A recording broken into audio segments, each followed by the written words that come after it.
वित्त मंत्री निर्मला सीतारमण ने देश का आम बजट पेश कर दिया। ये बजट आम लोगों की उम्मीदों पर कितना खरा उतरा है, इसी पर बातचीत के लिए हमारे साथ बनारस की जनता भी है। इसमें व्यापारी वर्ग से जुड़े हुए भी लोग हैं, बुद्धिजीवी वर्ग लोग हैं और इसके साथ साथ महिला शक्ति भी हमारे साथ है। तो सबसे पहले हम आपका सर परिचय जानने देंगे। प्रेम मिश्रा, अध्यक्ष महानगर उद्योग व्यापार समिति। प्रेम जी, ये बताइए कि इस बजट का लोगों को लंबे समय से इंतजार था, आपकी उम्मीदों पर ये बजट कितना खरा उतरा है? देखिए, जिस वर्ग का हम लोग प्रतिनिधि करते हैं, मध्यम वर्गीय व्यापारियों का, उनके लिए इस बजट में आज भी निराशाजनक प्रक्रिया आई है। मध्यम वर्गीय को कुछ भी नहीं मिला और जो हमारा फोकस था, सबसे बड़ा फोकस कि पूर्वांचल को विशेष पैकेज दिया जाए, ये वर्षों से मांग है।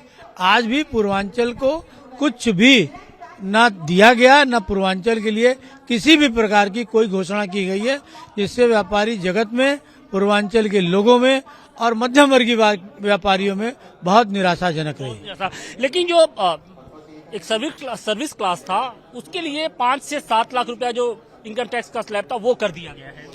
देखिए, मैं अशोक जायसवाल, महामंत्री महानगर उद्योग व्यापार समिति।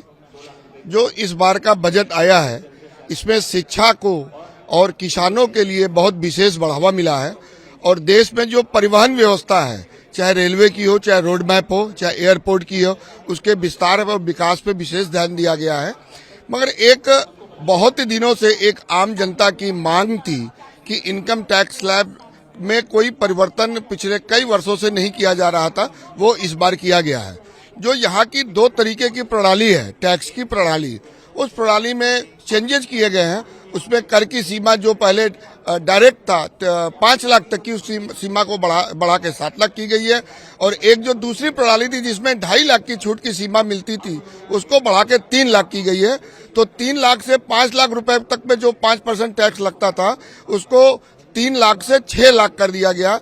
तो यह एक जनता के लिए राहत भरी खबर है। ये राहत की खबर है। आपके इसमें एक कमी रह गई है। आज के डिक्लेरेशन में 80C और 80D की डिमांड बहुत ज्यादा थी, उसमें कोई परिवर्तन नहीं किया गया और उसके बाद में कोई संदेश नहीं दिया गया। आपकी उम्मीदों पर यह बजट किस तरीके से रहा, कितना खरा उतरा या नहीं उतरा, क्या लगता है आपको? ये बजट लोक लुभावन है और ये चुनावी बजट है।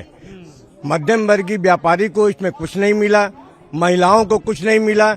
हाँ, जरूर है कि कृषि जगत को मिला और ये हवाई जो इंफ्रास्ट्रक्चर को बड़ा मजबूत करने के लिए था, जैसे रेलवे के लिए हमने देखा, किसानों के लिए देखा, स्टार्टअप के लिए देखा, इसके अलावा कुछ नर्सिंग कॉलेज जो हैं वो नए जो खोलने की बात कही जा रही है, ये सारी चीजें हैं। आपको लगता है कि मध्यम वर्ग जो था, जो एक हमारे देश का रीढ़ है, उसके लिए बहुत कुछ खास नहीं रहा? बिल्कुल नहीं रहा, खास क्या, जब बिल्कुल कुछ भी नहीं रहा और हमेशा से व्यापारी वर्ग और मध्यम वर्गीय समाज के लिए कुछ भी नहीं मिला। आज भी हम निराशा ही झेल रहे हैं। लेकिन महिला जो सशक्तिकरण है, महिलाओं के लिए इस बजट में क्या कुछ रहा, क्या उम्मीदें कर रही थी और इस बजट में क्या आप लोग को मिला?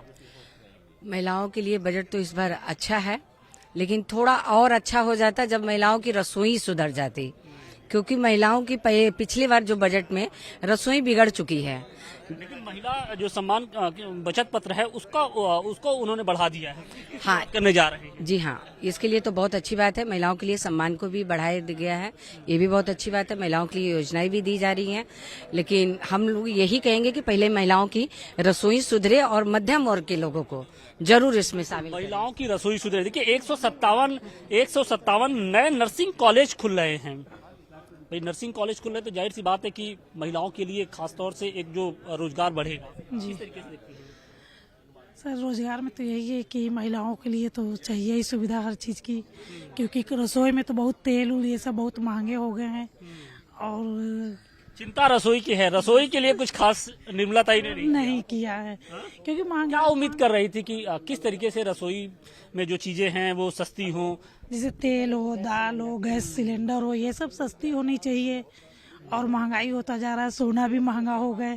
अब तो सोने से जुड़ी जो सोने और चांदी से जुड़ी हुई कस्टम ड्यूटी, जी हाँ, ये सब बढ़ा दिए। मोबाइल तो सस्ता कर दिया, तो मोबाइल सस्ते हो गए तो सर उससे क्या हुआ? थोड़ा सोना चांदी भी सस्ता होना चाहिए, इससे और महंगाई हो गए। हाँ जी। कुछ और भी लोग हैं, हम उनसे भी बात करने की कोशिश करते हैं।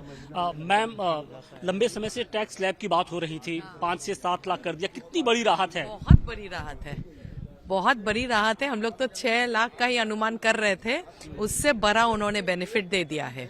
और उतना बड़ा बेनिफिट देने के बाद भी वो कह रही हैं 37,000 करोड़ रुपीस डायरेक्ट टैक्स में आएगा, 1,000 करोड़ उनका इनडायरेक्ट टैक्स, 38,000 करोड़। और खर्चा जो इससे बहुत ज्यादा है, उसके बाद भी डेफिसिट उन्होंने 5.9% रखा है। इससे अच्छा तो कुछ हो नहीं सकता है।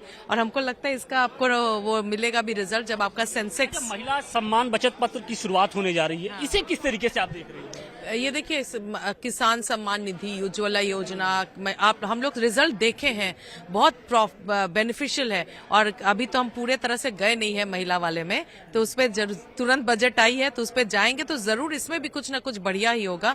जैसे किसान सम्मान निधि में हुआ है, उज्ज्वला योजना हुआ है, जो देश पटरी पे एकदम आगे चल रही है। पटरी पे आ गया है। कहा जा रहा है कि चुनावी बजट है, लोक लुभावन होगा, लेकिन हालांकि थोड़े से लोगों को निराशा है कि पूर्वांचल के लिए बहुत कुछ खास इस बजट में नहीं मिला। जी, पूर्वांचल में उद्योग तो है नहीं, तो हम लोग कई साल से मांग कर रहे हैं कुछ उद्योग अगर पूर्वांचल में लगे तो यहाँ के युवा जो बाहर जाते हैं सर्विस के लिए, तो उनको यहीं रुककर यहाँ का थोड़ा सा विकास और ज्यादा हो सकता है। बाकी जो बजट है तो आम जनता के लिए इसमें बहुत कुछ है, आम जनता के लिए है। और निश्चित तौर पे जो ये बजट है उसमें बहुत सारी चीजें जो सामने निकल के आ रही हैं। हालांकि जो महिलाएं हैं वो निराश है। महिलाओं को ये उम्मीद थी कि जो रसोई से जुड़ी हुई चीजें हैं, खाने पीने से जुड़ी जो चीजें हैं वो सस्ती होंगी, लेकिन ऐसा नहीं हुआ। हालांकि गोल्ड जो है वो और महंगा कर दिया। इन सब के बीच में जो बनारस के लोग हैं उन्हें थोड़ी सी निराशा इस वजह से हो रही है कि पूर्वांचल के लिए खासतौर से विशेष पैकेज की मांग की जा रही थी, लेकिन वो शायद इस बजट में देखने को नहीं मिला।